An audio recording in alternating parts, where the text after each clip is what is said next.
Hi friends, I'm Ramesh. Welcome to my channel. இந்த video பார்த்து கற்றுக் கொண்டிருக்கிற எல்லாருக்கும் மனம் நன்றிகள். என்ன மதித்து ஒரு சப்ஸ்கிரைப் கொடுக்குற எல்லாருக்கும் என்ன நன்றிகள். என் வீடியோ பார்க்குற பின்போடுறது என் மனமாக ஆசைப்பட்டார். வாங்க நம்ம வீடியோக்கு போகலாம்.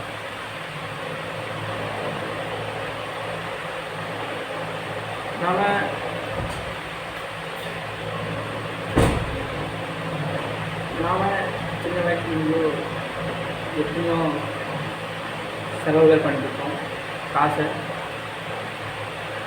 ஸோ அதுக்கப்புறம் காசு எப்படி வருதுன்னு நமக்கு அறியாமல் போகலாம். ஆனால் காசு நம்ம சம்பாதிக்கிறோம், அந்த காசு செலவாக அடிக்கிறோம். அதுக்கப்புறம் சில நேரங்களில் சில இடங்களில் காசு இல்லாமல் போகும். ஸோ அந்த நேரத்தில் தான் நமக்கு காசு தேவைப்படுதுன்னு நமக்கு தெரிய வருது.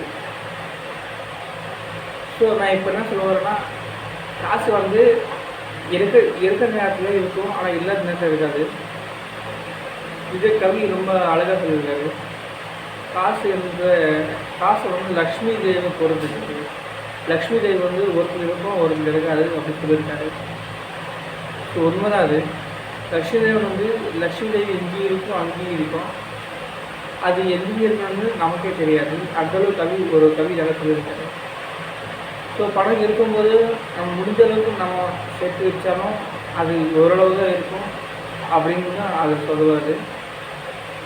சில விஷயங்கள் நான் நினைக்கிறேன். நமஸ்காரம்.